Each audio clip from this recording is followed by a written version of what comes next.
Iya, bisa berdamai, Kak. Oke, bismillahirrahmanirrahim. Assalamualaikum warahmatullahi wabarakatuh. Gimana kabar teman-teman semua pada hari ini?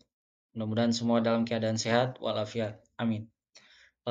Jadi kembali lagi pada video kesempatan kita pada kali ini, yaitu pada kesempatan kali ini kita akan membahas terkait dengan tauhid, yaitu mengesahkan Allah Subhanahu wa taala. Jadi mungkin dari teman-teman sekalian mungkin baru ada yang mungkin yang baru dengar kata tauhid ataupun yang sudah mendengar daripada kata tauhid itu sendiri. Jadi mungkin ada pertanyaan besar atau mungkin muncul pertanyaan-pertanyaan dalam teman-teman semua, yaitu sebenarnya apa itu tauhid? Ya, tauhid secara bahasa yaitu diambil dari kata wahada yuwahidu tauhidan.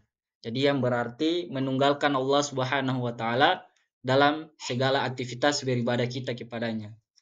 Dan sedangkan pengertian secara istilah, tauhid adalah meyakini bahwa Allah Subhanahu wa taala esa dan tidak ada sekutu baginya. Jadi teman-teman, dalam pengertian daripada tauhid ini, maka kita bisa mengambil kesimpulan bahwa tauhid adalah menyangkut dengan keesaan Allah. Adalah bahwa Allah satu-satunya Tuhan yang patut kita sembah dan tidak ada sesembahan selain daripada Dia. Maka dalam tauhid ini para ulama telah membagikan tauhid itu menjadi 3 bagian. Di samping ini ulama dia membagikan tauhid ini menjadi 3 supaya agar kita lebih mudah dalam memahami arti tauhid itu sendiri. Yang pertama itu ada tauhid rububiyah, yang kedua tauhid uluhiyah, dan ketiga itu tauhid asma wa sifat. Oke, kita langsung saja ke tauhid rububiyah. Jadi tauhid rububiyah ini adalah meyakini bahwa Allah Subhanahu wa taala adalah satu-satunya pencipta, pemilik dan pengendali alam semesta ini. Maksudnya adalah bahwa dalam tauhid rububiyah ini kita meyakini bahwa segala sesuatu yang terjadi di dunia ini, baik di darat, lautan maupun yang ada di udara, itu semuanya atas kehendak Allah Subhanahu wa taala.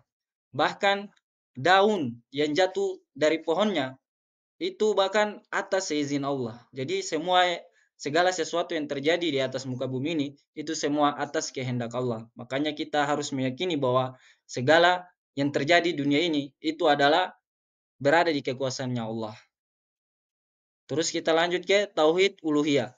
Jadi tauhid uluhiyah ini berkaitan dengan ibadah kita kepada Allah Subhanahu wa taala, yaitu kita harus meniatkan atau meluruskan bahwa ibadah yang kita lakukan ini adalah semata-mata karena Allah Subhanahu wa taala. Jadi ibadah seperti sholat, zakat, kurban, dan semuanya aktivitas ibadah itu hanya kita tujukan hanya kepada Allah Subhanahu wa taala.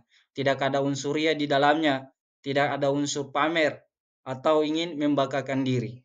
Karena dalam tauhid uluhiyah ini bahwa kita mengesahkan Allah dalam segi beribadah kepadanya. Dan terakhir yaitu tauhid asma wa sifat. Ya ini tauhid yang berkaitan dengan sifat-sifat Allah Subhanahu wa taala sebagaimana yang sudah termaktub dalam Al-Qur'an dan juga sunnah Rasulullah sallallahu alaihi wasallam bahwa Allah itu adalah zat yang maha sempurna. Jadi Allah tidak ada suatu kecacatan ataupun satu kekurangan yang ada pada sifat-sifatnya Allah. Makanya kita harus meyakini bahwa Allah Subhanahu wa taala adalah zat atau mempunyai sifat yang sudah termaktub dalam Al-Qur'an, yaitu seperti sifat Allah Maha memelihara, Allah tidak tidur, Allah yang menjaga seluruh makhluknya. Maka kita harus meyakini semua sifat-sifat yang sudah Allah Subhanahu wa taala beritakan dalam Al-Qur'an dan juga Rasulullah sudah memberitakan juga dalam hadisnya. Ya, mungkin itu sekian dari pembahasan kita pada kali ini, yaitu terkait dengan tauhid. Mudah-mudahan bermanfaat untuk kita semua. Wassalamualaikum warahmatullahi wabarakatuh.